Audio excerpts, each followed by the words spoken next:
Committee on Education and Health to order. Madam Clerk, could you please call the roll?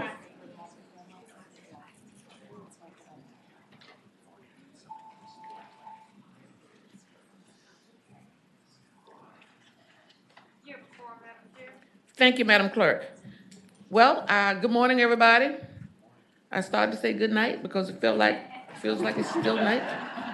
But we're an hour later getting started this morning because some of us had to rest our brain for a bit. But I plan to have us out here fairly rapidly this morning. You all know the drill. If the bills have gone through subcommittee, there will not be any testimonies given this morning unless there's some very compelling reason why we would need to do that. So with that, I want to start by saying that we have two bills that are identical, and that's House Bill 74, and that's Delegate Corey, and House Bill 1547, Hayes.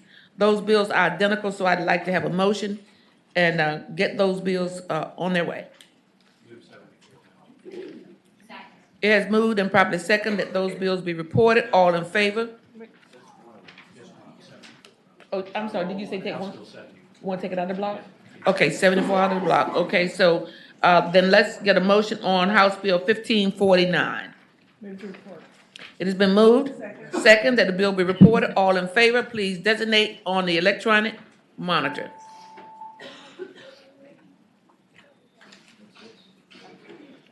Thank you, Madam Clerk. Yeas 8, nays 4. Yeas 8, nays 4. House Bill 1549 is reported. Madam Chair, House Bill 74 pass. And a second? Second. It has been moved and seconded that House Bill 74 be reported. All in favor, please designate electronically.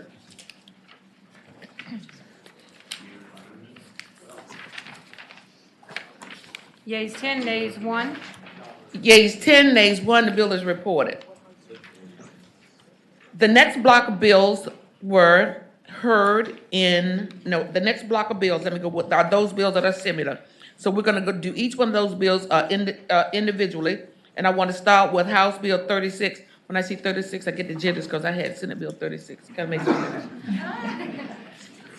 House Bill 36, Delegate Hurst, and your bill is similar. Go right ahead. Yes, Madam Chair, thank you very much, members of the committee. House Bill 36 is similar to a Senate bill that you heard from Senator Marsden earlier in session about granting protections for student journalists. We have amended the bill as it comes over to you from the House to remove protections for secondary school children, to only make it amending Title 23 and protecting college students. The bill defines student media, a student journalist, student media advisor, and make sure that we try and give them extra belts and suspenders and protections from when they're reporting, because currently right now we have issues all across the Commonwealth of students feeling pressured and outright censored by administration and other folks at universities who are trying to make sure that unflattering stories don't actually get out there for the community to read. Thank you. Any questions of the patron by any member of the committee? Madam Chair. Senator Hashmi? I would like to make a friendly amendment if the delegate would agree. The current bill that we have still references schools and school-sponsored student media. Now that we are changing the bill to refer to only institutions of higher education, I recommend that we change the word school to institution. Madam Chair, I would consider that to be a very friendly amendment. You all have heard the motion to make that line amendment. All in favor, please say aye, or those opposed, nay. Aye. The ayes have it. The amendment is agreed to. Madam Chair. Senator Newman. Madam Chair, if I recall correctly, we carried over Senator Marston's bill over a number of concerns. Some of them were K-12 and otherwise. I guess the question to the patron is does this relate to only public institutions, or is there any private? Madam Chair, Senator Newman, only public institutions, no private. Madam Chair. Senator Newman. Senator Marston couldn't give us any example of where this has been abused. Can you give us an example, and why can't college and universities kind of do this on their own? Right. Thank you, Madam Chair, Senator Newman. We have actually an example from last night. There were many newspapers that were taken from kiosks by people who didn't like that there were unflattering stories about the Student Government Association of Virginia Commonwealth University. And so those were all taken last night. That's an act of censorship. That's an act of trying to prevent truth from getting out there to be consumed by the readership. In April of 2018, the blue and gray press at the University of Mary Washington were censored, saying that they would only be able to receive $100 for office supplies for the following calendar year. So we have examples as of last night and as of the last couple of years where this is happening at our colleges and universities. Senator Newman? Thank you, Madam Chair. Madam Chair? Well, I have Senator Peterson in queue and Senator Cosgrove. Then I'll go to you, Senator Peterson? Well, the delegate just got my attention with his last statement because it made me look at this bill in a different light.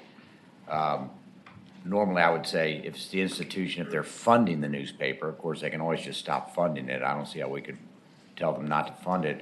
But what you said was something I appreciate, that if other students or other groups intend to censor online or student publications, that's a different matter. The verbs that you use in subpart D is no student media, well, you use dismissed, suspended, disciplined, reassigned, or transferred, which make it sound like, again, it's a top-down punishment. I guess my question to you is this a First Amendment against everybody or just against the authorities? Because oftentimes First Amendment freedoms can be infringed by other groups that say, we don't want you to speak. Madam Chair, Senator Peterson, this is really only for what administration would be able to do from a top-down perspective. That's a less interesting bill to me than if it was a true First Amendment bill that protects you against everybody. Madam Chair, to the Senator, I mean, I would, without delaying everybody else's time here at the podium, I would be curious to know, what that would look like, or if you could expound on that. But I just only have a purview of knowing what has been in our ability, and that's to, be able to have some amount of regulation over our institutions of higher learning and administrations, not necessarily other organizations or entities. Senator Peterson? So are you unaware of students censoring other students' speech? Is that a practice that's unaware to you? Madam Chair, I mean, we've had examples like I just cited at VCU. We've had things that have gone on at Radford University that have been, maybe peer-to-peer, but the bill before you is something that's going on that really tries to set up a standard to go at the heart of the issue, which is a lot of times you get administrations coming down on the student newspaper or the student yearbook to try and dictate what the coverage is, and dictate to them what the story shall be, and dictate to them what they should be covering and how, even down to the word and to the paragraph. And so this is trying to make sure that those institution-sponsored media activities that have an advisor, that have student journalists that are doing journalism, are being able to do that free from any interference from administration.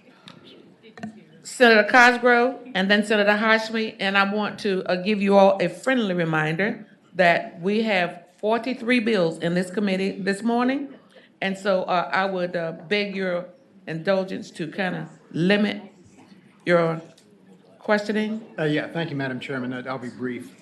Delegate, you mentioned the VCU incident. There was also the Radford incident. Do they know who took the publications at VCU?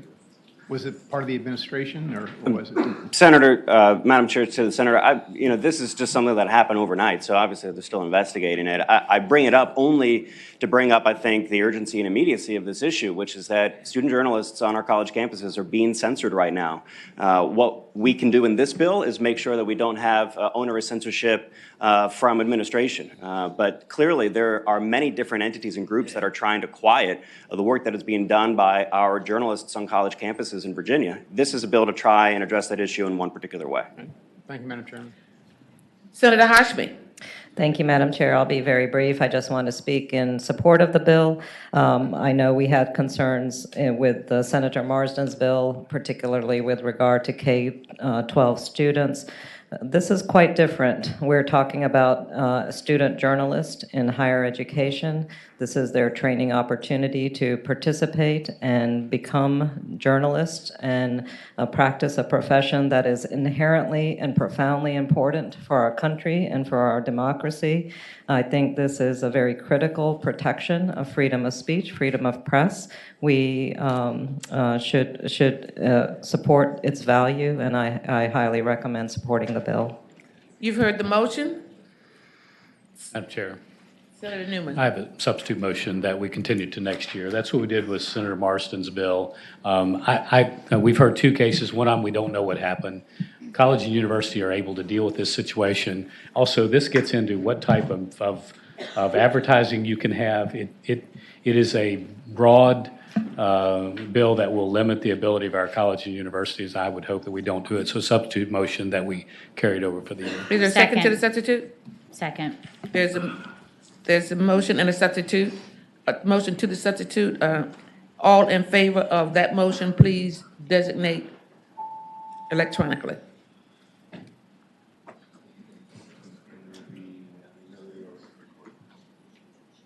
Madam Clerk?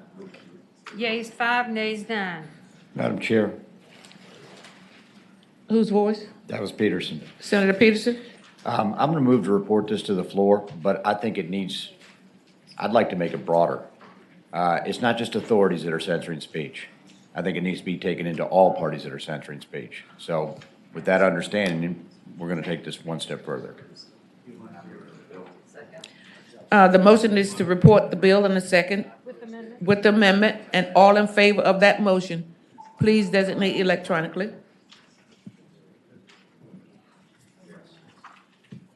Thank you, Madam Chair, members of the committee. Yeas 9, nays 5. Yeas 9, nays 5. The bill is reported as amended.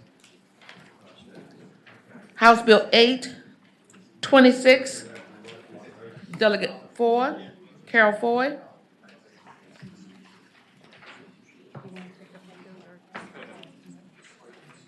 Madam Attorney? Madam Chair, this bill is similar to Senate Bill 946 carried by Senator Locke. The key difference between the bills is that the House bill is limited to the creation of a work group to study future Medicaid coverage of doula services, and the Senate bill actually required Medicaid coverage of doula services. Thank you. Any questions from any member of the committee? Motion, please. Move to conform. The motion is to conform House Bill 826 to the Senate bill that's carried by Senator Locke. All in favor of that vote will designate by voice vote, yea or nay? Aye. Ayes have it. The bill is conformed. Now we want to have a motion to report. There's no designation for this to go to finance. Madam Chair, I thought the bill was continued in finance, was it? There's nothing here. The chairman's here, she can just. The chairman's here. The bill, We carried this bill over in finance. Then do you want me to pull it back and pay? I have nothing here that suggests that this bill is to go to finance. Madam Chair, the Senate bill was continued to 2021 in finance. The bill, House Bill 826, as written, would not need to go to finance, but if it's conformed to Senate Bill 946, I would assume that it may need to do so. Madam Chairman. I'm gonna pull it back. I'm gonna pull it back.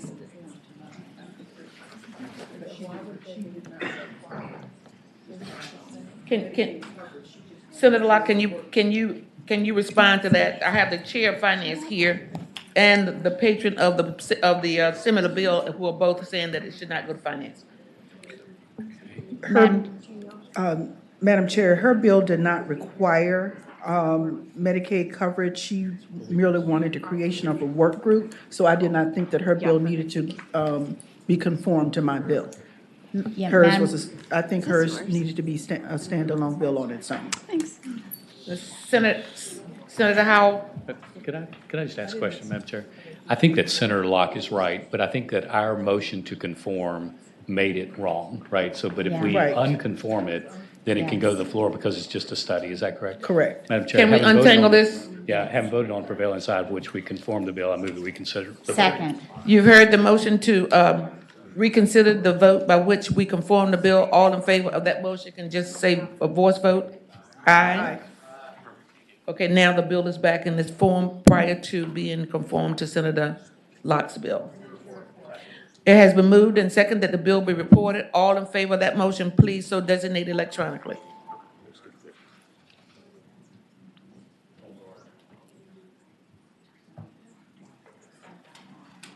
Yeas 14, nays 0. Yeas 14, nays 0, the bill is reported. Thank you. House Bill 908, Delegate Hayes. And if he's not here, Madam Clerk, Madam Attorney. Madam Chair, Delegate Hayes's HB 908 is similar to Senate Bill 836 carried by Senator Suderline. The House passed Senator Suderline's bill without conforming it. Senate Bill 836 and HB 908 were identical at introduction, but the House incorporated a number of other bills about naloxone. The bills are not in conflict, and it's not required to conform this to a Senate bill. Okay, and the bill reported out of the House 100 to 0. No one's in. It has been moved and properly seconded that the bill be reported. All in favor of that motion, please designate electronically.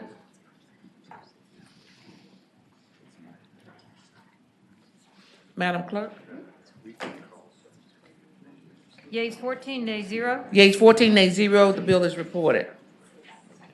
The next bill is House Bill 916, and that is Delegate Sickles' bill. And it reported out of the House 79 to 19. I think we ought to wait for him to arrive, so let's hold that bill for a moment.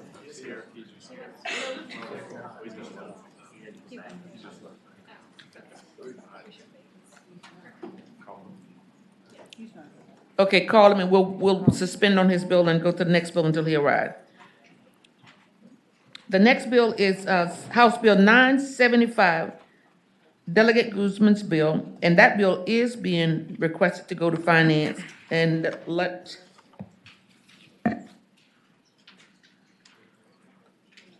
there she is. Go right Good morning, ahead. Madam Chair. Good Good morning. morning, members of the committee. House Bill 975 is similar to Senate Bill 910 from Senator Hashmi. It talks about English language learners teacher ratios. The version of the House is to change the current ratio from 17 teachers to 1,000 students to 18.5 teachers to 1,000 students, and then to adopt it in the next fiscal year to 20 to 1,000 students, while Senator Hashmi, it's including this, to implement this change this year. So whatever is the pleasure of this committee to conform it to Senator Hashmi, so this bill will go to conference. I am fine either way, Madam Chair. Thank you for that presentation. It has been moved and seconded that the bill be conformed to a bill that was carried by Senator Hashmi in this committee. All in favor, please say aye. Anybody opposed? Thank you. Motion? It has been moved and seconded that the bill be reported and referred to Finance. All in favor of that motion, please designate electronically. Thank you. Madam Clerk? Yeas 9, nays 5. Yeas 9, nays 5. The bill is reported and will be referred to Finance. Thank you, Madam Chair, members of Thank the you. committee. House Bill 1012, Delegate Boulevard.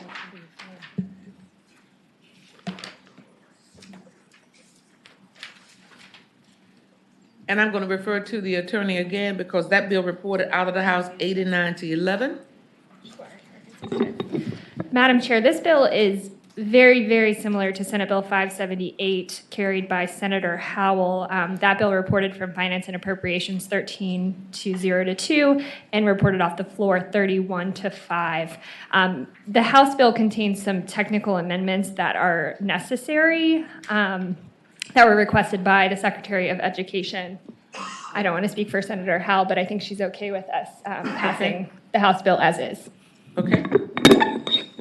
You've heard from our attorney. Any discussion by members of the committee? Given the lateness of the hour we had last night, I'll give you 30 seconds more to look over this bill.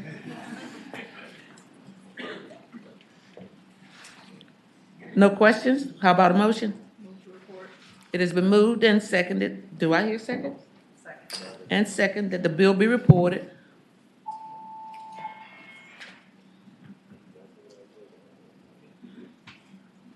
Yeas 9, nays 5. Yeas 9, nays 5, the bill is reported. Thank you.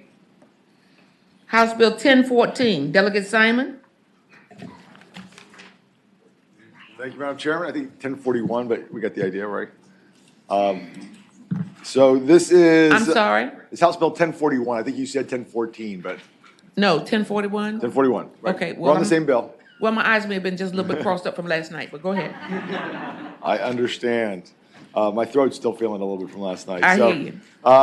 Madam Chairman, members of the committee, this bill actually, there's a substitute, which would make this bill identical to Senator Boysko's Senate Bill 657 as it passed the House on February 21st. Senator Boysko's bill passed this committee, I think 10-5. This is the one that streamlines the process for people changing their sex on their birth certificate, and goes through a process where they can fill out a form furnished by the state registrar rather than having to provide medical evidence of a surgery. Okay, the substitute is being distributed, so can I get a motion on the substitute? Second. It's been moved and seconded that the substitute be agreed to. All in favor, voice vote? Aye. Go right ahead, Delegate Simon. Yep. So again, the substitute now adds the lines 38 through 41, which just says that we don't want to have the changes we made the bill deprive the Circuit Court of jurisdiction to order these changes on birth certificates for people that have birth certificates from other states. So that was what the clarifying amendment was, and now again it's identical to what passed the House. It's SB 657 from Senator Boysko. Any questions by members of the committee? I see no one in queue. May I have a motion? It's been moved and seconded that the bill be reported. All in favor, designated electronically. Thank you. Madam Clerk? Yeas 9, nays 5. Yeas 9, nays 5, the bill is reported. Thank you, Madam Chairman. Oh, the substitute, I'm sorry. Thank you, Madam The Chairman. substitute is reported. Thank you.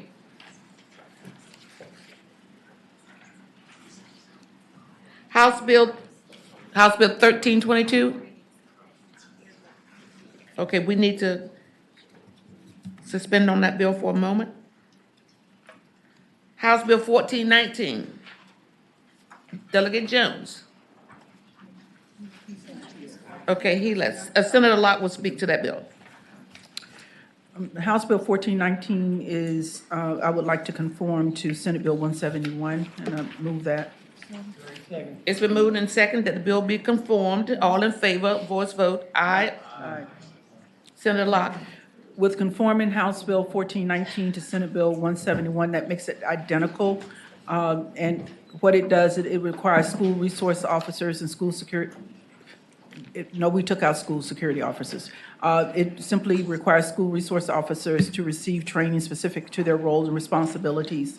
And that training would include relevant state and federal laws, school and personal liability issues, security awareness in the school environment, mediation and conflict resolution, including de-escalation techniques, and disaster and emergency responses, awareness of cultural diversity and implicit bias, and so forth, for SROs.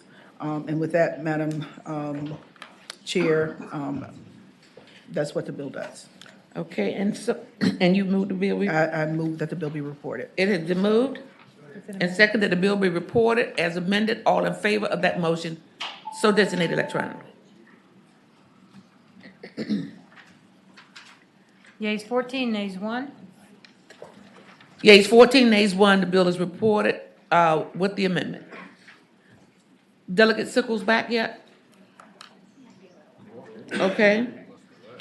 All right, then we'll go to House Bill 1508, Delegate McQuinn, and that bill is being requested by Finance. And if she's not here, I'm going to refer to the Senator Locke, and she has that one also. Madam Chair, this has to do with staffing ratios for school counselors. And Attorney, do we have to conform this to the one I had as well? Yes, Madam Chair, Senator Locke, in order to conform this bill on line 105, we need to strike 325 and insert 250. You all have heard that. I'll make that motion. Senator Locke said does. Go ahead. She just. Yes, we would simply have She to just said. make that motion too. That's what we did in finance. So, Madam, okay. But that's not what the bill says. The bill says 250. No, yeah. So to make it conform to mine, we'll have to put 250. And then go to finance. Yes. Or we'll go back to 300. Right, Okay, is that a motion? yes. It's been moved. Second, he said, why not? Moved in second. That the bill be conformed. All in favor, voice vote. All right. Ayes have it. The bill is conformed. Senator Locke. Okay. Motion. So I move that House Bill 1508 be conformed as amended. It has Be been. reported as amended. The motion is that the bill be reported as amended and referred to finance. All in favor of that motion or not, so designated electronically. Madam Clerk? Yeas 13, nays 1. Yeas 13, nays 1, the bill is reported and will be referred to finance. Thank you. House Bill 1654, Delegate Helmer. Good morning. Good morning, Madam Chair. Madam Chair, 1654 is similar to Senator McClellan's Senate Bill 1074, which this committee reported 15-0 and passed the Senate 39-0. It allows for the dispensing of medication at free clinics. To currently state-run clinics are allowed to dispense medication. We're trying to give nonprofit clinics the same ability to do so. Madam Happy Chair. Thank you. Any, Senator Newman, you're in queue. Madam Chair, we had an amendment that Senator McClellan and I kind of worked on and agreed to on that bill. I would hope we would conform it to that bill. Madam Chair, I regard that as a friendly amendment. You've heard the motion for conformity. And a second. All in favor of that motion, designate, voice vote. Aye. Aye. Thank you. Madam Chair, You want to wrap it up? pending any Okay, questions? I think Senator Newman moved and Senator Donovan second that the bill be reported as amended. All in favor? Thank you. Thank you, Madam Chair, members of the You're committee. welcome. Madam Yeas Clerk? 14, nays 0. Yeas 14, nays 0. The bill is reported with the amendment. Delegate Bagby? House Bill 1711, and that bill is being requested to go to finance, sir. Thank you, Madam Chair. House Bill 1711 is a bill that clarifies that the Virginia virtual program shall be available to every middle and high school student in Virginia.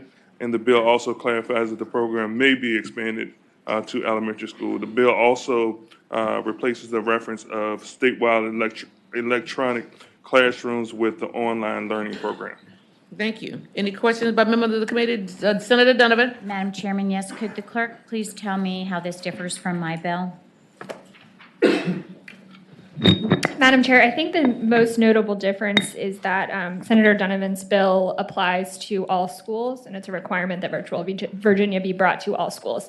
There is a substitute, a potential conforming substitute in your packets for House Bill 1711 to conform it to Senator Donovan's bill. Madam Chairman, I would move that we conform. I would request that we strike the bill.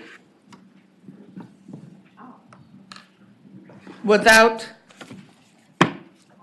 the delegate has moved to have the bill stricken. Madam Chair, may I ask? Senator Newman? We just normally conform. Is there something in your bill that? My bill is totally different than hers. That's why my bill requires it to go to finance. Hers is not required to go to finance. And I think we made that clear in House Ed, in which I spoke up in favor of her bill.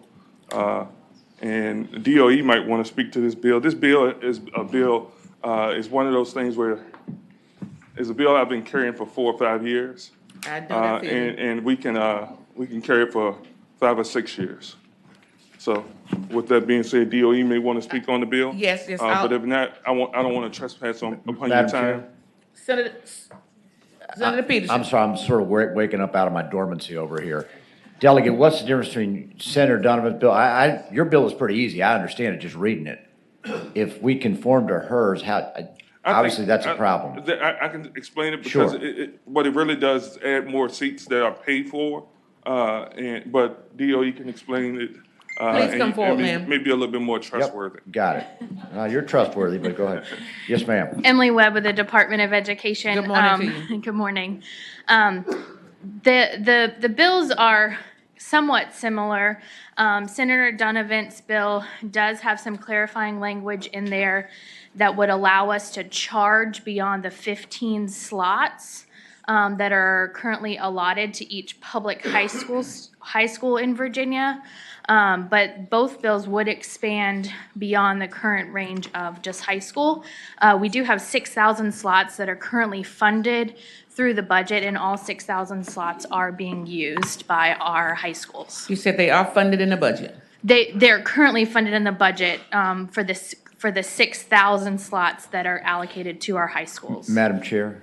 Senator Peterson. So as I understand Delegate Bagby's bill, what this does is expands the program to every public elementary school. It allows it for elementary schools and expands it for middle schools. And I guess, Madam Chair, if I can follow Senator up on that. Peterson. Is that funded in our budget? I'm gonna say it is funded in the House budget to allow for additional slots. And finance You is know, asked for this bill. because there are 6,000 slots, they could potentially be reallocated, but they are currently all used by high schools. So let me just Senator take this forward a Peterson. couple more. So basically what we need to do, separate and apart from what Senator Donovan has, is send this to finance with the clause on it and see if we have the money to implement it. Is that pretty much what the issue is? Madam Chairman. I think that could be possible, yes. NQ, Senator Donovan, and Senator Barker. Can I ask for the Department of Education's position on these two bills? We don't have a position on either bill. Madam Chairman.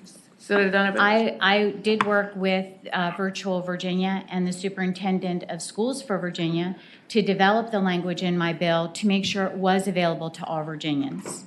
And the problem with the slots being filled now is that where we need to have virtual education, it is not accessible unless we find a way to fund it.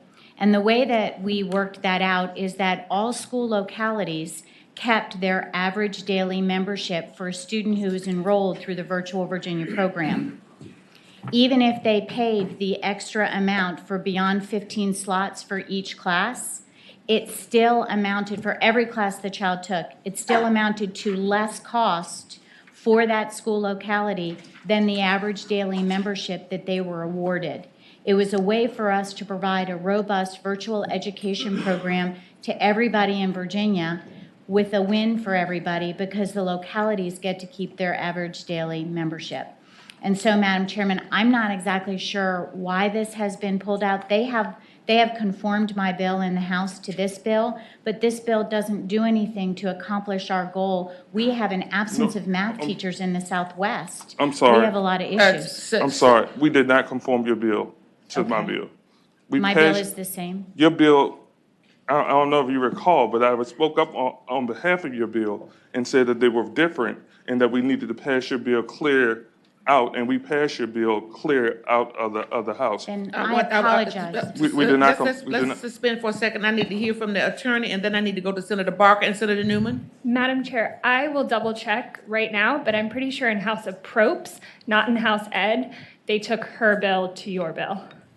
That was a bad move on their part. I will double check now. And I wish no harm to Delegate Bagby's and we can simply fix that, but I don't want you all wasting time on a bill like this. I have NQ, Senator Barker, Senator Newman. Madam President, Madam Chair, I would like to make a second substitute motion to report and re-refer to finance. The substitute motion has been made and seconded that the bill be reported and referred to finance.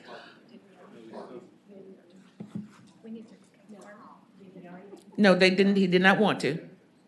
The substitute motion was to report the bill as it is and refer to finance. Madam Chair.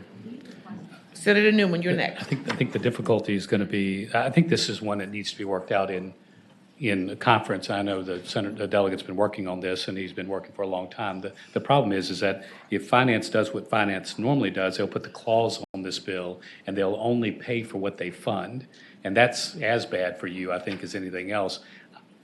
I just think we should probably conform and work it out in conference, and then allow the budget to dictate how many slots are available, but that's just me. I think it's something we can carry over and work on for next year. What's your, I mean, other than obviously reporting and reform, what's your preference? Listen, I had this bill 5 4 years. 4 or Terry 5. McCullough asked me to carry this bill. Terry is long gone. And DOE is now saying that they don't care about the bill. Why should I? I'm a dog chasing a car. I caught the car, and now I don't know what to do with it. Madam Chairman, Put me I out of have my in misery. queue Donovan and Cosgrove, and then we need to move on. I'll give you 1 more minute on this bill. That's it. I am confused by the dynamic that's playing out because Delegate Bagby and I have been working on this for a long time. I've been carrying virtual education since I came to the Senate as well and have found a solution that doesn't cost the localities. So I like the intent of his bill. It's just not enough to actually expand it. I'd love for him to let it go to finance in my form so that we can have a conversation about how to move forward this year instead If of I'm waiting reading the to delegate next year. correctly, he wants to strike the bill. Yes, ma'am. The bill will be.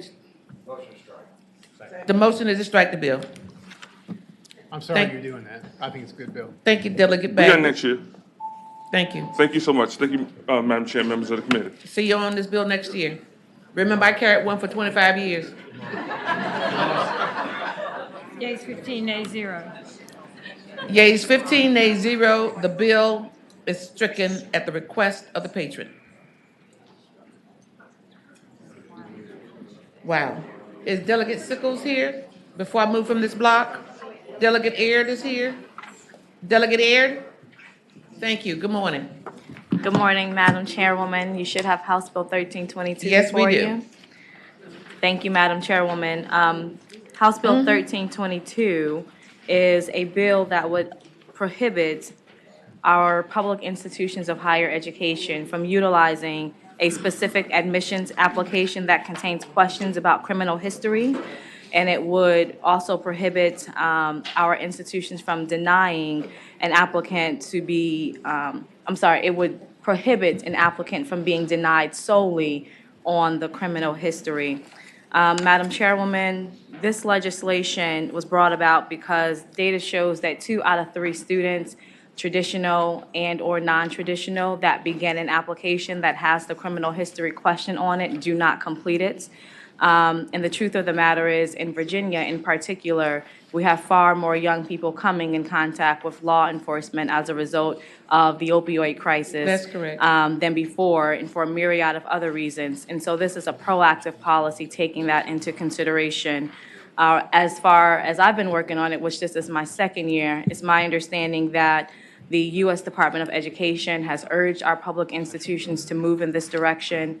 The Common App has already moved in this direction, and I understand one of our larger institutions, George Mason University, has already begun to lay the foundation to move in this direction.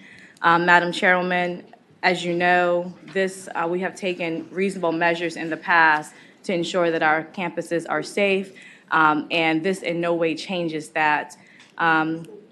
I've been a higher ed administrator for over 8 years, and now more than ever, I see it being our responsibility to try and ensure more people have access to higher ed. Sure. And so essentially, the language speaks specifically to that, and it also has a carve-out for Virginia Military Institute as a result of them needing special policies, having students that have an ROTC commitment. And so, Madam Chairwoman, it would be with that, I hope the committee would look favorably upon this policy, and I'd be happy to answer any questions. Very good presentation. Thank you very much. NQ, Senator Cosgrove, you're first. Thank you. Delegate, we exempt VMI. I'm okay? sorry? And your bill exempts VMI. That's correct. What about like Virginia Tech and the Corps Cadets or any other ROTC program? Those programs are made to, mold young men and women to become military officers. With a felony, they cannot do that. Absolutely, Senator Cosgrove. It's my understanding that that was not brought to my attention when having conversations with Virginia Tech, and if that were an issue, I'd be happy to address that in this language, but that was not an issue that was raised with me. Okay, thank you. Questions by any other member of the committee? Senator Peake. Thank you, Madam Chair and Delegate Aird. So you're saying George Mason is doing this already? That's correct. So each school can do this, each university through its board of supervisors, directors, whatever, can choose not to require this on its application? That's what the bill would be requesting, and we have also added an enactment clause to give our institutions the necessary time to work out the policy to move in this direction. Well, Madam Chair. Senator Peake. I mean, so now as it stands, a university like George Mason can say we don't ask that question. Your bill would require every university except for VMI to ban the box, correct? That's correct. Okay. Public institutions, Public, yes. Senator. Yes, thank you. Thank you for that response. Madam If Chair. then, Senator Newman's next in queue. I mean, I thought we had Senator Marsden's bill just like this, and we were concerned about some of the sexual predators and that type of thing, so we held it over so we could learn more about it. And I think we did that by a substantial margin. And I don't know that there's anything different here that I know of. Madam Chair. Senator Hashmi? Oh, I'm sorry, someone? that was me, Madam Chair. Okay. I was hoping to answer Senator Newman's question. Okay, Delegate Aird. Senator, this is my second year carrying this legislation, and so in the interim, I had the fortune of working with the liaisons in the interim to look further at how this policy would impact them. And from the question you're raising about sexual concerns, this in no way changes that. We have passed policies in this body and in the House in the past to ensure that if you are someone who has been deemed a sexual predator by any means, it can be notated on your transcript. If you're admitted, you're run through the sex registry. This doesn't change that. Thank you for that response. Anyone else in queue? If not, please turn your lights off. Senator Suderline. Madam Chair, so George Mason is working on this, but they have not gone through a whole cycle. Is that correct? It's my understanding that they have just implemented it during this spring application cycle.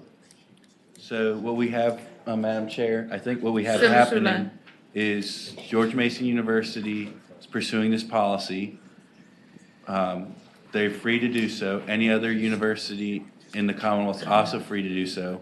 We could see what happens at George Mason, see if VCU, UVA, ODU, Virginia Tech also want to pursue the policy. I think we made the right policy call on Senator Marsden's bill when we did not pass it. If this is something that the universities want to pursue, or if it comes back from George Mason University and it's something that we're certain we want to pursue, we could do it. I just don't think that this is the right idea. Madam Chair, if I might. Go right ahead. Madam Chair, I would just add, and thank you, Senator Suderline, for those comments. I would just say that I think we have a responsibility to take deliberate action to ensure that those who may have made mistakes in the past are given full and equal consideration. We have seen that right now in the Commonwealth, our public institutions ask anywhere from questions about traffic infractions all the way up to misdemeanor and/or felony charges. There's no consistency at this time, and as a result of that, there are a number of people who are not having the access to obtaining or pursuing a degree at this time. And so I think it's our responsibility to ensure that we are putting measures in place to ensure that this doesn't happen and that this isn't a barrier. And so while I respect the idea that we should just leave it open-ended and let institutions decide. They haven't to date. And even when we were around the table, it was very difficult for anyone outside of George Mason to willfully move in this direction. And so I understand change is hard. I understand that it might take some deliberate effort to put the processes in place. But at the end of the day, this is the right thing to do. So I have Peterson in queue, Senator Saslaw, and I can come back to you. Senator Peterson. Well, have and I one name in want queue. to respond to something that the delegate said, which I've got 4 children, and 2 of them are in, one's in college, one's applying to college, one will apply to college. It's a competitive process. And you're talking about kids competing for a finite number of slots.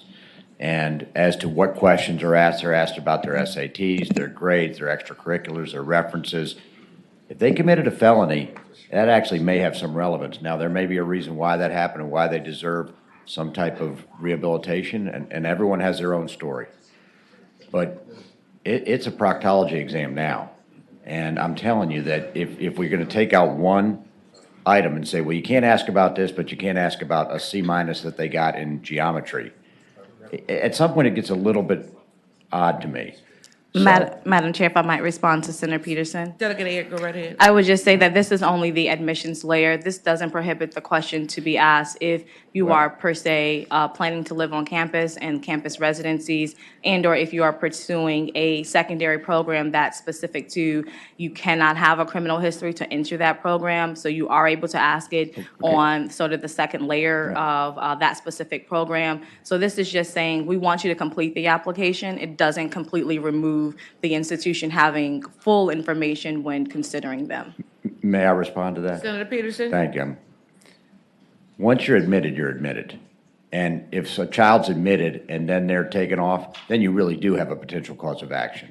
So the idea that somehow we're going to get this information after they're admitted, again, I like this idea, okay? I'm not saying it's a bad idea.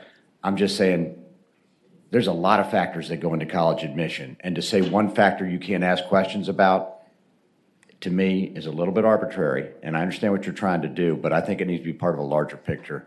And I understand you feel like you need to respond every time I say something, but I'm just... No, it's not that at all, Madam Chair. I'm just making this point as a parent. No, I okay? appreciate that as a parent as well. And so, Madam Chairwoman, I'm not going to debate the senator by no means. I appreciate the feedback. I just want to make sure there's great clarity. And we have crafted the language very strongly towards making sure that this doesn't tie the hands of the institution. Okay, we're going to entertain a motion at this point. It has been moved and seconded that the bill be reported. Substitute motion? Pass it by indefinitely. We have to deal with the substitute motion. The substitute motion is the PBI. All in favor of that motion, say, let's vote electronically, yea or nay.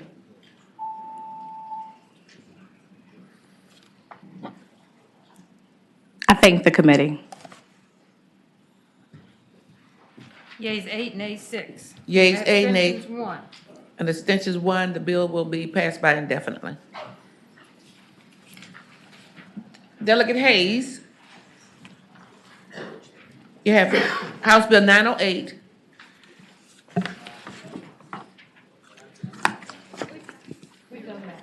I'm sorry, we've already just passed your bill, so I'm sorry. I just saw you sitting there. We have another one. Oh, you did have another one. That's why I have a check here. Okay. Delegate Hayes. Thank you, Madam Speaker, members of the committee. The other bill that we had was House Bill 1549. Delegate Hayes, hold on just 1 second, please, because. Oh, that one is passed as well. Yes. Yes, both of your bills gone. Wow. To your favor. Hope this is an indication for the rest of the day. So do I. Thank you. Okay, in this block, we only have 2 bills remaining, and those are Delegate Sickles, and so we will suspend on those and go to the report coming from Health Professions, which only has 3 bills.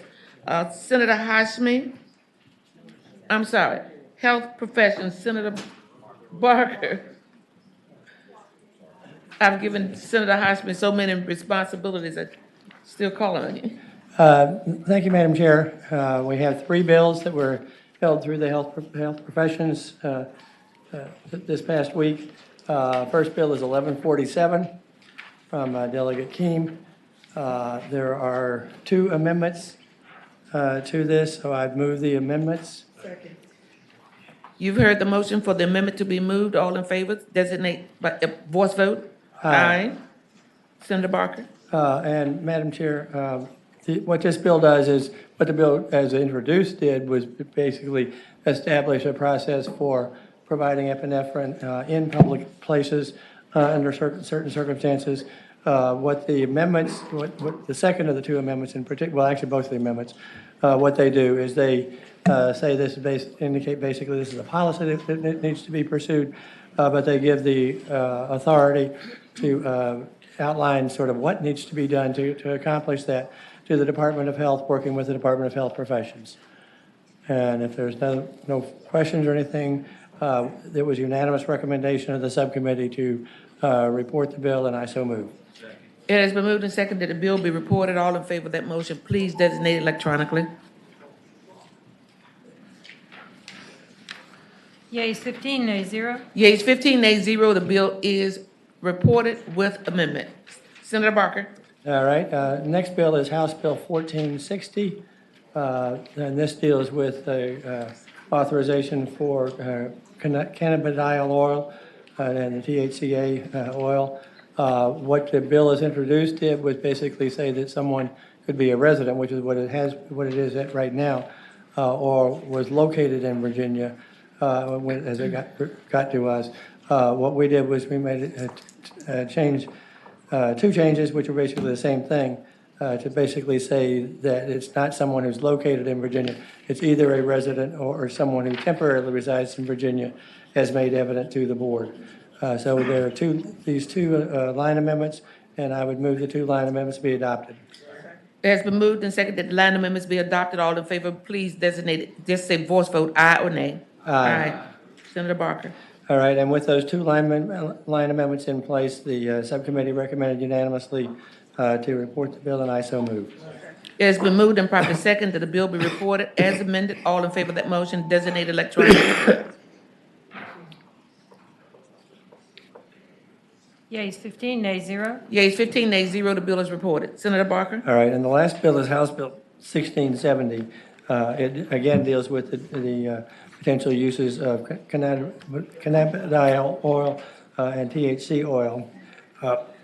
What this issue also addresses is the use of industrial hemp extract.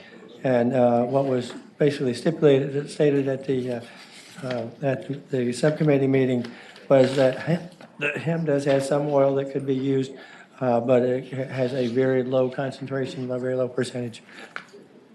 So there are a number of line amendments which basically say that the industrial hemp oil could be combined with cannabidiol oil from a cannabis plant to be able to provide appropriate levels of the two oils there. So there are several line amendments, I think 6 line amendments. I would move the line amendment to be adopted. It's been moved and seconded that the line amendment be adopted. All in favor, please say aye. Aye. Thank you. All right, and with those line amendments in place, we also recommended this one unanimously, and I so move. It's been moved and properly seconded that the bill be reported as amended. Those in favor, please designate electronically. Yeas 15, nays 0. Yeas 15, nays 0. The bill is reported with amendments. Thank you, Senator Barker, for that report. Thank you. Next report coming from the Public Education Subcommittee. Senator Hashmi? Thank you, Madam Chair. Our first bill is House Bill 332, patroned by Delegate Hope. This bill seeks to establish a pilot program for reading diagnostic tests and instructions. It requires the DOE to develop and implement a geographically representative 2-year pilot program to administer reading diagnostic tests that include all components of a normed rapid automized naming test. And it also requires each local school division in the pilot program to provide evidence-based instruction, including structured literacy instruction to students in kindergarten through grade 3 who fall below the benchmark on any such reading diagnostic test and or demonstrate deficiencies based on their individual performance. We had quite a lot of discussion around this bill. We know that the patron was quite sincere in his attempt to develop an opportunity for early intervention, particularly for dyslexic students, individuals who, or children who have challenges in reading at grade level. But we also heard from many other individuals who asked that we not pass the bill this year because a diagnostic plan developed by the DOE had just been implemented in December of 2019, so just a few months ago. That is a two-year plan that is going to be more comprehensive and evaluate reading for all students and provide an opportunity to develop comprehensive assessments. So we heard from individuals from the University of Virginia who are part of this study, as well as Department of Education focusing on students with reading issues. And so we made the recommendation in the committee to continue this bill to 2021, and I so move. You've heard the motion and a second. All in favor of that motion? Madam Chair. can I- Senator Newman? I'm sure I get why they did this.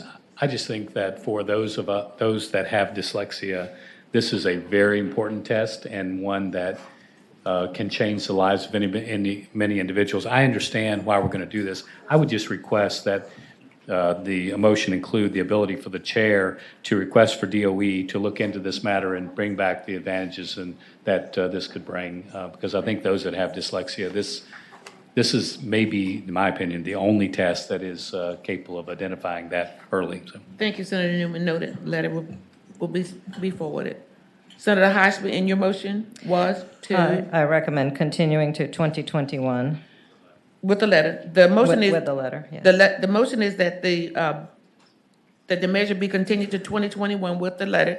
All in favor, please designate electronically.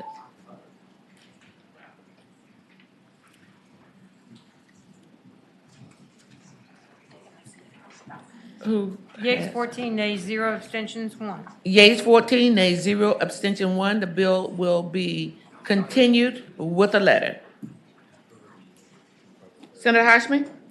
Our next bill is House Bill 376, patroned by Delegate Willett, and this bill requires that each school board report to the DOE annually the number and type of teacher and other instructional personnel and support staff vacancies within the school division, and that each approved education preparation program report to the DOE annually the number of individuals who have completed the program by endorsement area. The bill requires that the DOE establish deadlines for and the format for this kind of reporting, and also aggregate and report the data annually on its website. The subcommittee recommended reporting with a vote of 3 yeas and 2 abstention, and I so move. It has been moved. Do I have a second that the bill be reported? All in favor of that motion, please designate electronically.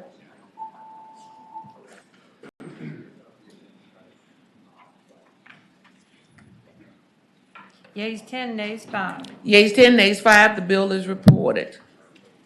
Senator Hashmi. House Bill 697, patroned by Delegate Rome. It focuses on school meal policies. It requires that each local school board adopt policies that prohibit school board employees from requiring that a student who cannot pay for a meal at school or who owes a school meal debt to throw away or discard a meal after it has been served to the student. We recommend reporting on a vote of 5-0, and I so move. It has been moved and properly seconded that the bill be reported. All in favor, please designate electronically. Thank you, Madam Clerk. Yeas 15, nays 0. Yeas 15, nays 0, the bill is reported. Senator Hashmi. House Bill 698, again patroned by Delegate Rome, allows public school boards to distribute excess foods to the students who are eligible for a school breakfast program or a national school lunch program administered by the Department of Agriculture, or to students that the school board determines are otherwise eligible to receive excess food. In this instance, really, it is asking that students be allowed to take home foods for an evening meal or for weekend meals. We recommended reporting on a vote of 5-0, and I so move. It's been moved and seconded that the bill be reported. All in favor, please designate electronically. Thank you. Madam Clerk? Yeas 15, nays 0. Yeas 15, nays 0, the bill is reported. Senator Hashmi? House Bill 703, patroned by Delegate Rome, permits any school board to solicit and receive any donation or other funding for the purpose of eliminating or offsetting any school meal debt at any time, and requires each school board to use any such funds solely for such purpose. This reported out of committee on a vote of 5-0, and I so move. It's been moved and seconded the bill be reported. All in favor of that motion? Thank you. Yeas 15, nays 0. Yeas 15, nays 0, the bill is reported. Senator Hashmi?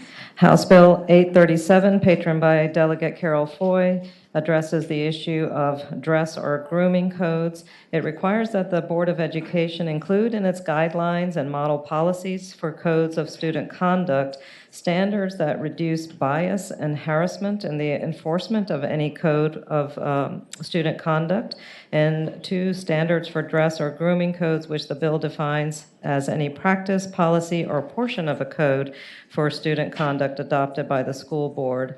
This bill really focuses on the enforcement of issues such as head covering or hairstyles, and requires that school boards permit any student to wear any religiously or ethnically specific or significant head covering or hairstyle, including hijab, yarmulkes, head wraps, braids, locks, and cornrows, and maintain gender neutrality in enforcing these rules.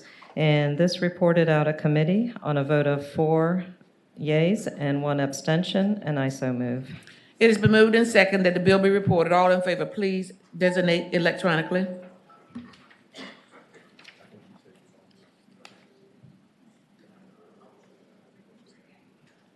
Yeas 8, nays 4, abstentions 3. Yeas 8, nays 4, abstentions 3. The bill is reported. Senator Hashmi?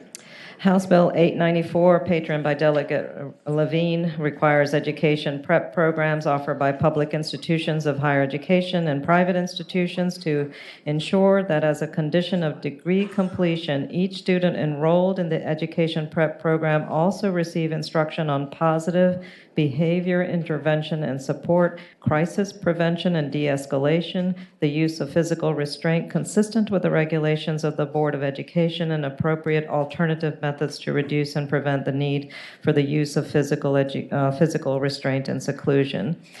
We did inquire, and the delegate confirmed that this bill does not require that departments of education and higher ed include specific classes or add additional classes to their curricula, rather that they integrate this training and this instruction within their existing curricula.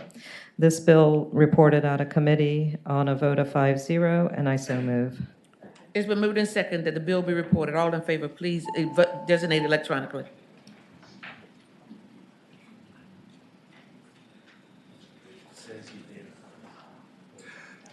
Yeas 9, nays 6. Yeas 9, nays 6. The bill is reported. Thank you. Senator Hashmi? House Bill 1139, patroned by Delegate Keem, focuses on regulations governing education services for gifted students. It requires our Board of Education, as part of its current comprehensive review of regulations governing the educational services for gifted students, to consider revisions in order to address the process of screening and identifying students for eligibility, in order to improve the identification of student populations that are underrepresented in these programs, and include in that criteria economically disadvantaged students, English language learners, and students with disabilities. It also asks that data collection requirements for the annual report be made so that we are better informed about equitable screening and identification for and access to gifted and talented programs for student populations that are underrepresented. This reported out of our subcommittee on a vote of 4 yeas, 1 no, and I so move. It has been moved and second that the bill be reported. All in favor of the motion, designate electronically.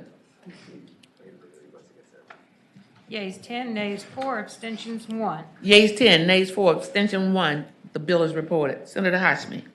House Bill 1143, patroned by Delegate Tran, speaks to the need to include licensed behavior analyst and licensed assistant behavior analyst as part of the support services positions available to local school divisions for the purposes of Title 22-1.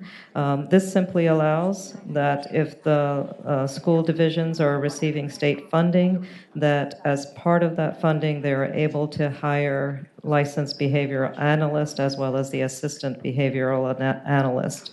And this reported out of committee on a vote of 5-0, and I so move. It has been moved and seconded that the bill be reported. All in favor or not, designate electronically.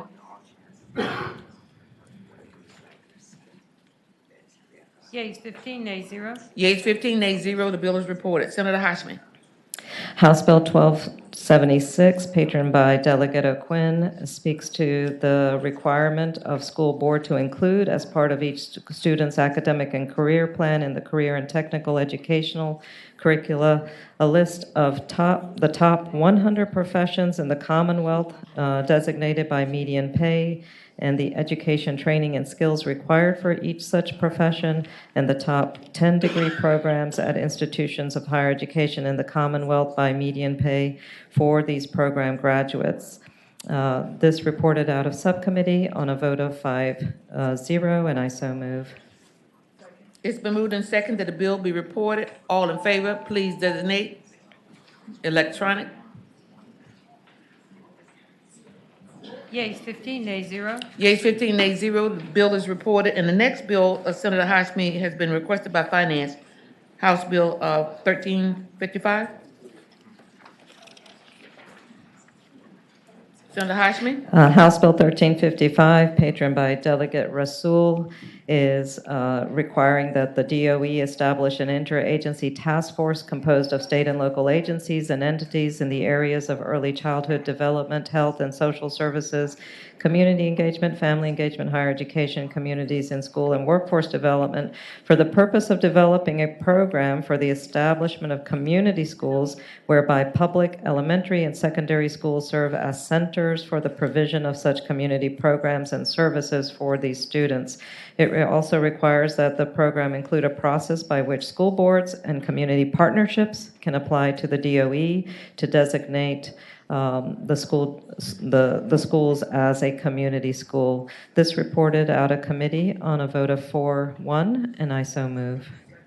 It has been moved and seconded that the bill be reported and it will be referred to Finance. All in favor of that motion or not, please designate on the electronic voting.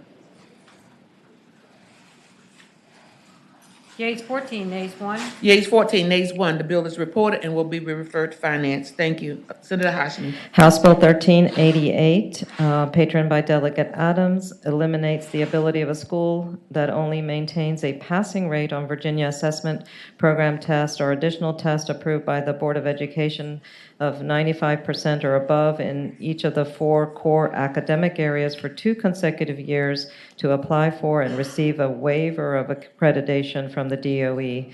And this passed out of, current law provides high-performing schools a separate pathway to obtain a 3-year accreditation. This reported out of committee on a vote of 4-0, and I so move. It's been moved and seconded that the bill be reported. All in favor, please designate electronically.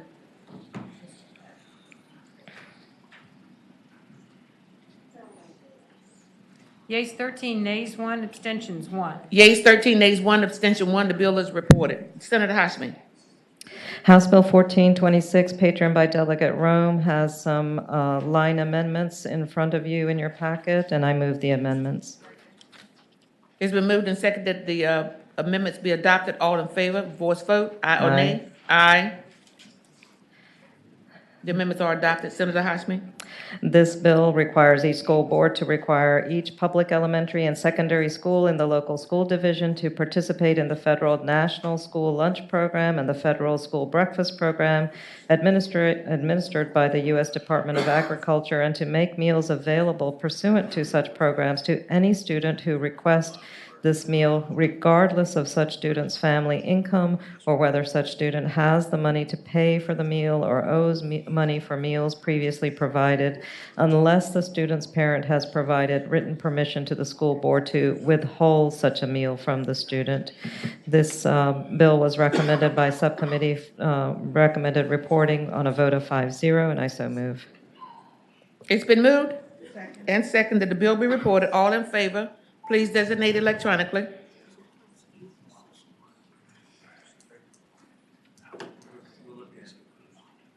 Yeas 13, nays 2. Yeas 13, nays 2. The bill is reported. Thank you. Senator Hashmi?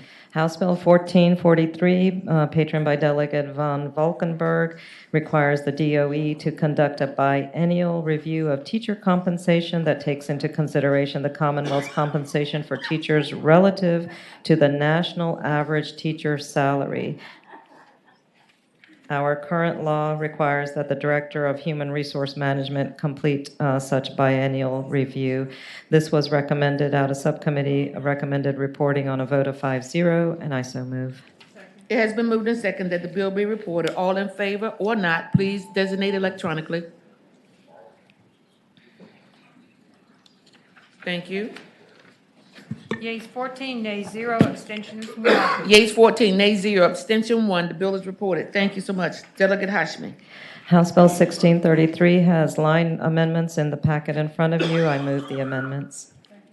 The motion is that the line amendments be adopted. And second, all in favor, voice vote, aye, nay? Aye. Senator Hashmi? This bill requires the Board of Education to establish a program to use literary fund proceeds to subsidize interest payments on certain loans made by the Virginia Public School Authority to local governing bodies and school boards for the design and construction of new school buildings and facilities, or for the modernization and maintenance of existing school buildings and facilities as follows.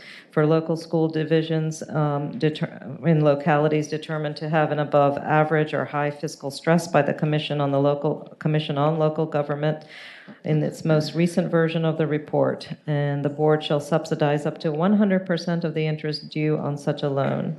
Under current law, eligibility for such interest rate subsidy payment is based on local composite index of the ability to pay. This reported out of committee with the amendments on a vote of 5-0, and I so move.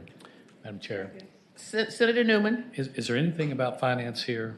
Yes, there is. This bill has been requested by Finance. This will directly impact our finances. Yes, it's going to Finance. Senator Hashmi? Recommend reporting with amendments to Finance.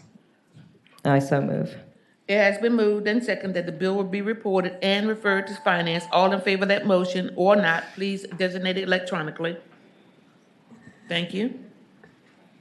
Yeas 14, nays 0, abstentions 1. Yeas 14, nays 0, abstention 1. The bill is reported and will be referred to Finance as amended. Senator Hashmi? House Bill 1653 has line amendments in front of you, and I move the amendment.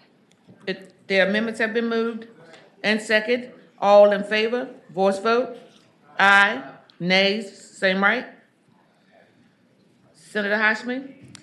This bill requires the DOE to collect data from school boards regarding their ability to fill school counselor positions, including the number of school counselors employed in elementary, middle, and high schools within the school division, the number and duration of school counselor vacancies, and the number and role and license type of other licensed counseling professionals employed by the school board, and information about their preferences for meeting updated school counselor to student ratio with other licensed counseling professionals, and it requires the DOE to report the results to the Governor, Secretary of Education, House Committee on Appropriations, and Senate Committee on Finance no later than December 1 of 2020.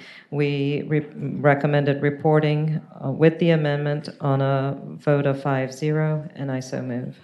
You've heard the motion and the second that the bill be reported as amended. All in favor, please designate yea or nay on the electronic voting board. Thank you. Madam Clerk? Yeas 15, nays 0. Yeas 15, nays 0. The bill is reported and with amendment. Senator Hashmi? House Bill 1680, patroned by Delegate Tyler, requires the Board of Education to review and revise in consultation with certain stakeholders and no later than December of 2020 its Career and Technical Education Work-Based Learning Guide to expand the opportunities that are available for students to earn credit for graduation through high-quality work-based learning experiences, or in the case of agricultural education, supervised experiences in addition to shadowing, mentorship, internship, and externship. This reported out of subcommittee on a vote of 5-0, and I so move. It has been moved and seconded that the bill be reported. All in favor of that motion or not, please designate electronically. Thank you, Madam Clerk. Yeas 15, nays 0. Yeas 15, nays 0. The bill is reported. Thank you. Senator Hashmi. House Bill 1722, patroned by Delegate Rome, requires that the Department of Education develop and publish no later than November of this year guidance and resources relating to the provision of applied behavior analysis services within our public schools for students who are in need of such services. This was recommended for reporting with a vote of 4-1, and I so move. It has been moved and seconded that the bill be reported. All in favor of that motion, please designate electronically.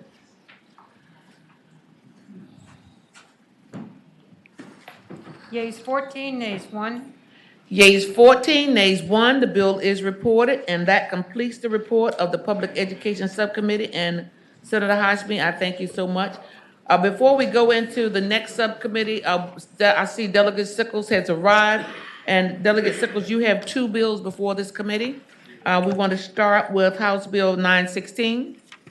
Okay. Thank you, Madam Chairman. This bill is about teaching. It's going to be a short.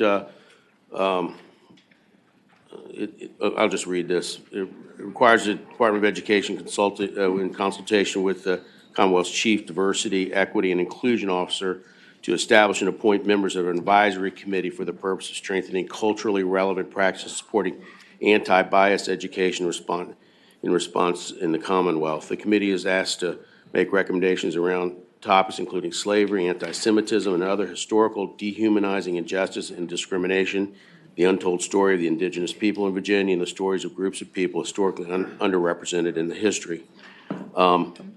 So it is a sad fact that a survey in 2018 found that 66% of millennials could not identify the Auschwitz concentration camp.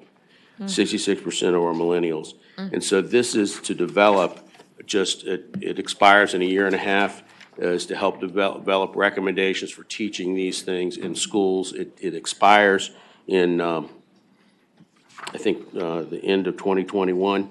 Well, they have to report the recommendations by July 2021 to the Board of Education on inclusion of this teaching to the Board of Education. It's an advisory committee to the Board of Education. That's all it does.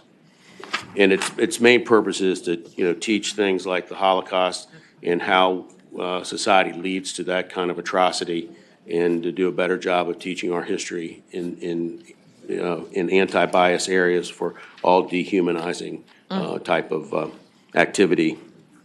So that's what the bill does. It is. I hope the committee will pass the bill. Well, I surely appreciate you bringing that bill before us.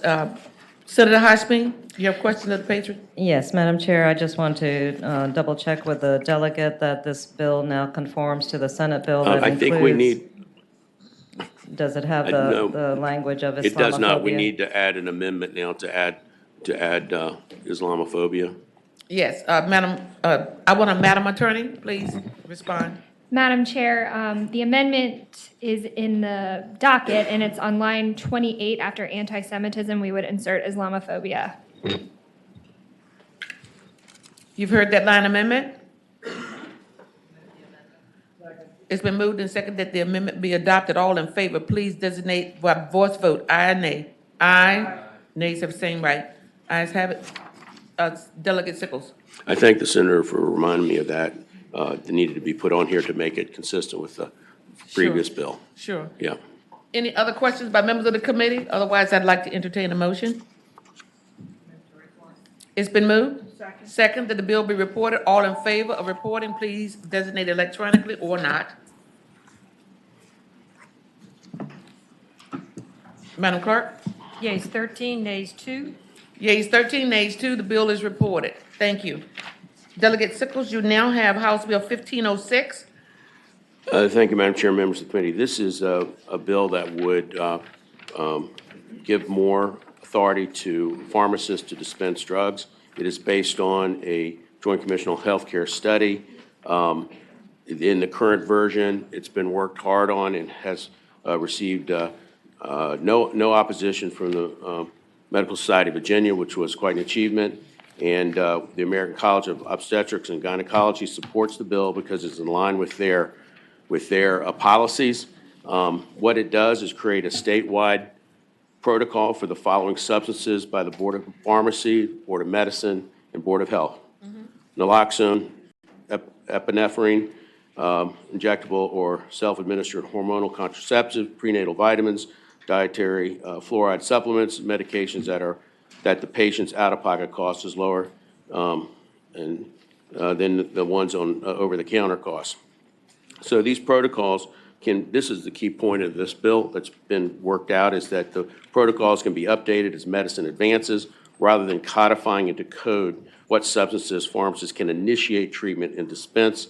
The protocols must be developed before pharmacists can begin initiating treatment, dispensing, or administering the substances. And the other part of the bill is an enactment clause that allows the Board of Pharmacy to establish a work group to consist of the Board of Medicine, the Departments of Health and Medical, DMAS, and other stakeholders to provide recommendations regarding development of protocols for initiating treatment on a series of other drugs that people agree could have a potential to be less regulated and allow pharmacists to dispense.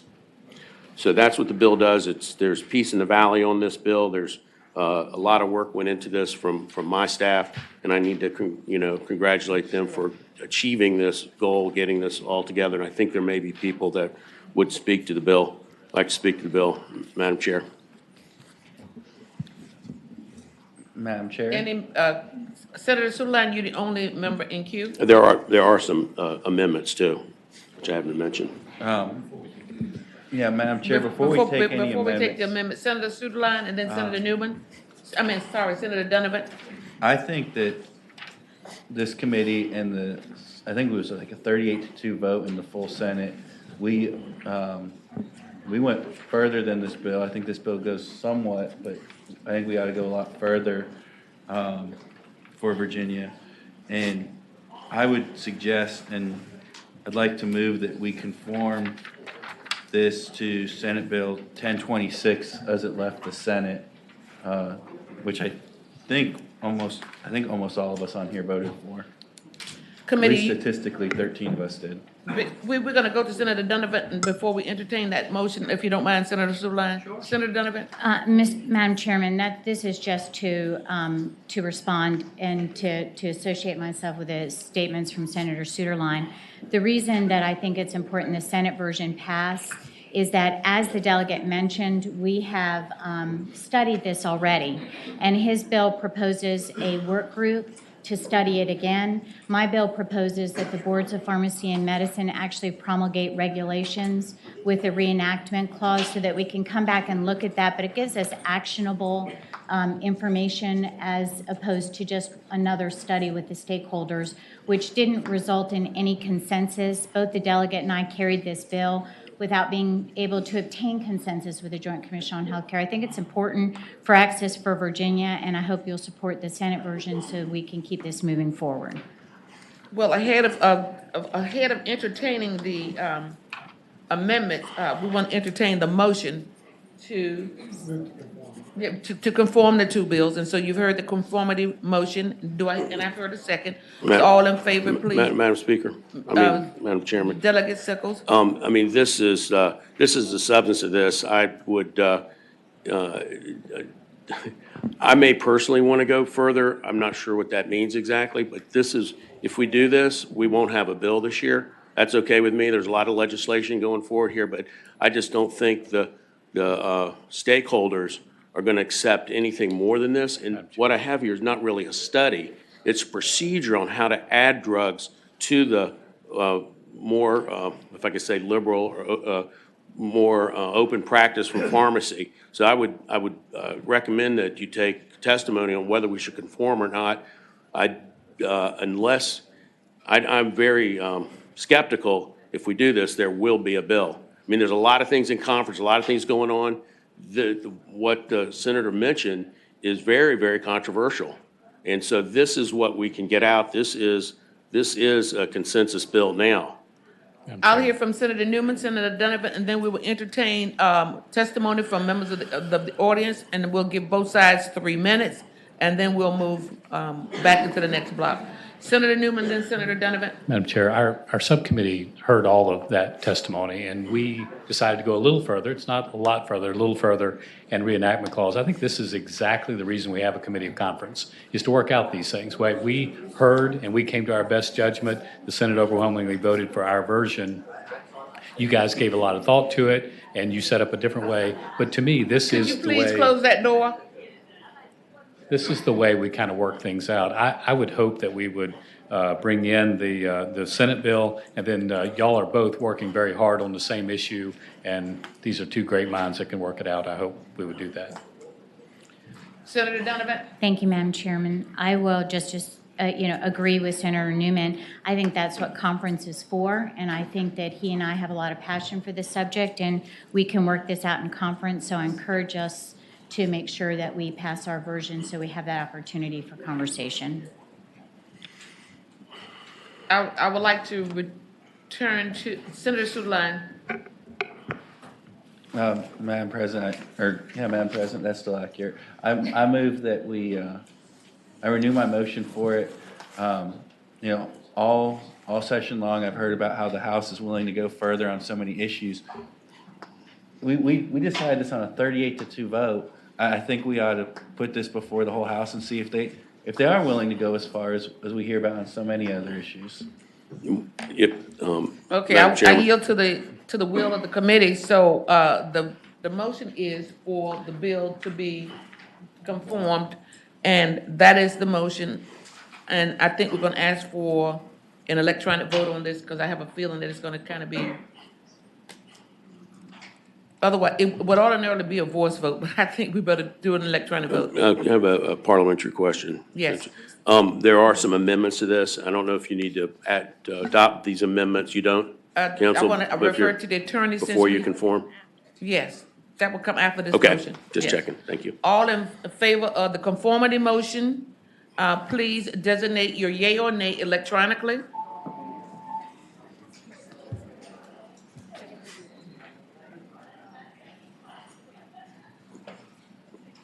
Yeas 12, nays 3. Okay. Yeas 12, nays 3. The bill is conformed, and so Delegate Sickles, what say you from this point? Well, I look forward to working on it, but I hope, I'd like to humbly respect that Senator Newman be on the conference committee so we can work on this, because the problem is going to be our doctors in Virginia that like our version and don't like the other version, so we're going to have to work to get them on board. And Madam Chair. Well, you can leave this committee assured that at least one of your conferees will be Senator Newman. Okay. I don't know if that's a good thing. Thank you. Senator Newman. I think we can deal with this in conference because it doesn't work anymore. I would move the report to bill as amended. It has been moved and seconded that the bill be reported as amended, as conformed. All in favor of that motion, please designate electronically. Thank you very much. You're welcome. We'll see you again soon. Very soon. Yeas 15, nays 0. Yeas 15, nays 0. The bill is conformed and is reported with the substitute. Now we will return back to our subcommittee reports with one subcommittee report remaining, and that report will be given by Senator Linwood Lewis, who is the chair of the Subcommittee on Health. Yes, Madam Chair. Our subcommittee report, we considered House Bill 664 by Delegate Bell. Madam Chair, 664 provides that in cases in which any law enforcement officer, salaried or volunteer firefighter or emergency medical provider is directly exposed to bodily fluids of a deceased person in a manner that may transmit either hepatitis B, C, or HIV, that the next of kin of the deceased person shall be deemed to have consented to the testing of the decedent's blood for the infections listed. Under current law, that consent must be obtained from the deceased person's relative before any testing can be initiated. So it was the recommendation of the subcommittee on a vote of 4-0 that the bill be reported, and I so move. It has been moved and seconded that the bill will be reported. All in favor of that motion, please designate electronically. Thank you. Madam Clerk. Yeas 15, nays 0. Yeas 15, nays 0. The bill is reported. Senator Lewis. Next, Madam Chair, we heard House Bill 666 by Delegate Mullen. House Bill 666, Madam Chair, expands the definition of dead body for the purposes of the administration of vital records and the prohibition against disposal or concealment to include human bodies or body parts beyond the recently deceased. Delegate Mullen testified about a specific case in the Hampton Roads area, which I'm sure Madam Chair may recall as well. Yes. Which impacted on the ability to prosecute somebody because of the current definition of dead body. And so this seeks to address that.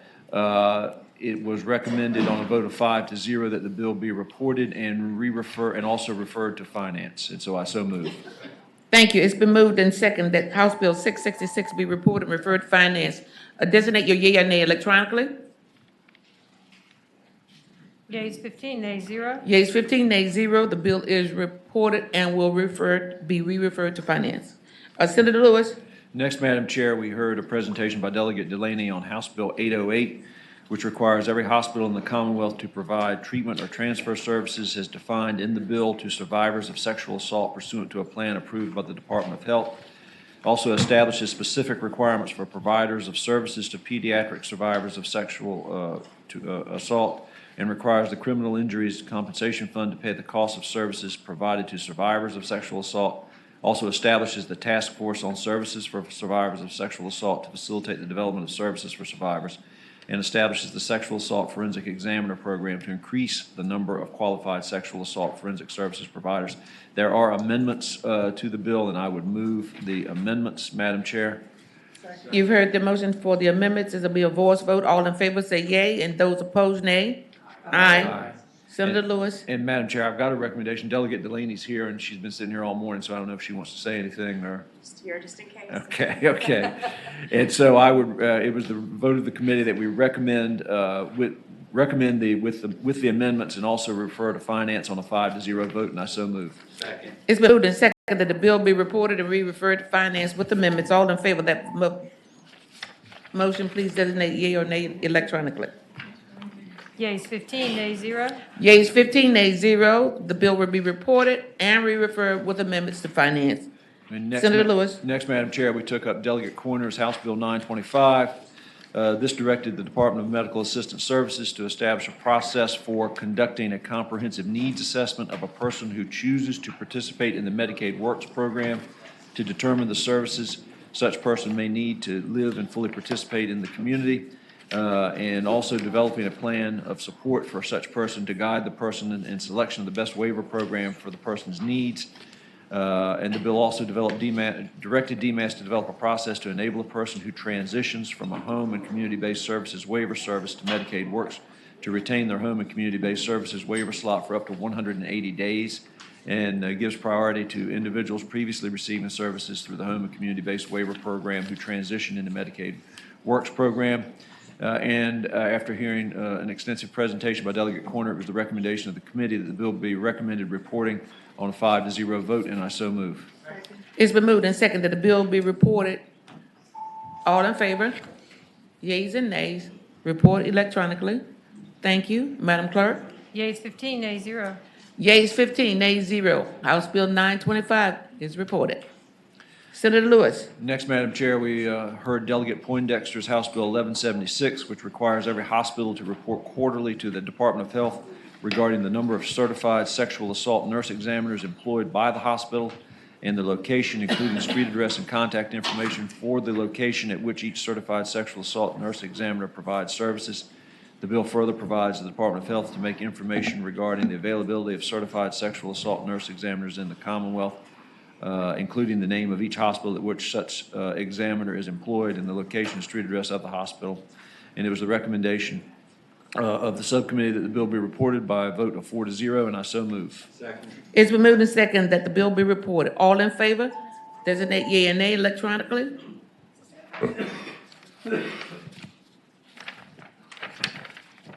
Yeas 15, nays 0. Yeas 15, nays 0. The bill is reported and will re-refer to finance.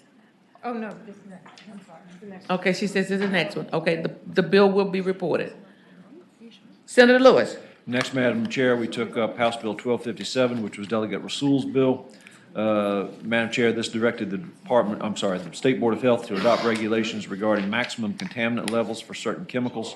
The bill requires that these maximum contaminant levels be protective of public health, including the health of vulnerable subpopulations, and to be no higher than any maximum contaminant level or health advisory adopted by the U.S. EPA for the same contaminant.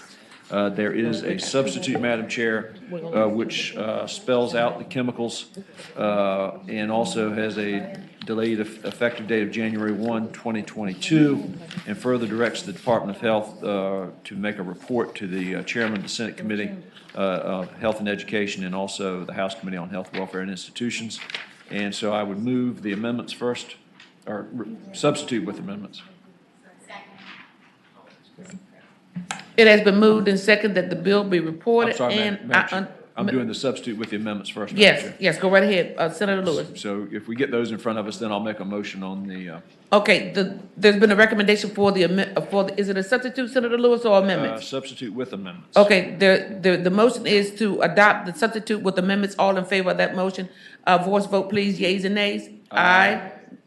Senator Lewis. And then with that, Madam Chair, it was the recommendation that the bill be reported, the substitute with amendments be reported on a 5-0 vote, and I so move.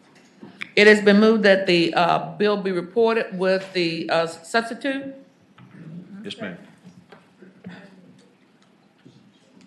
Open the roll, Madam Clerk.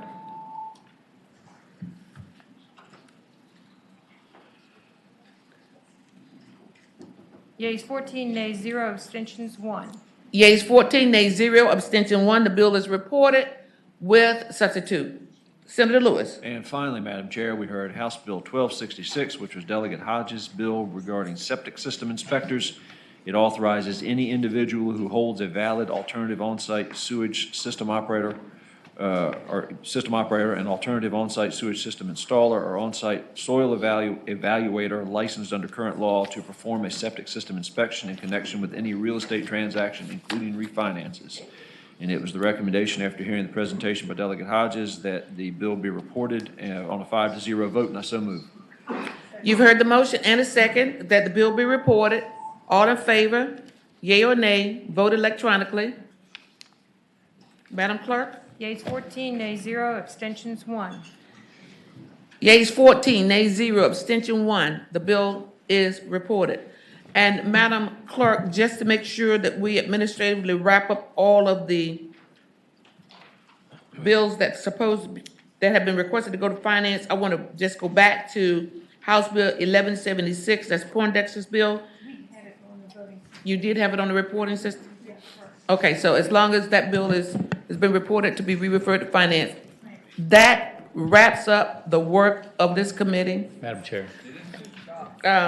Senator Newman. Madam Chair, could I just say, one, I want to congratulate you for the work that you've done here. This has been a fair committee. It's been an effective committee, efficient committee. You have been a strong and in control. And, you know, this is a year where it's time of change, and there's a lot high emotions. And I just want to thank you for the way you've handled this committee. I believe it's the best chair the committee's ever had. Thank you, Madam Chair.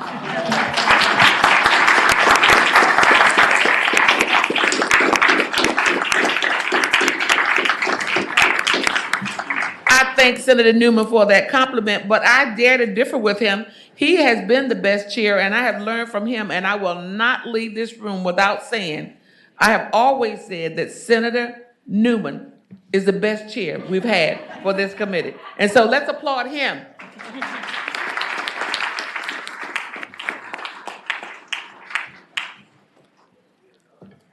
The committee shall rise. What an odd little amount of time. Give us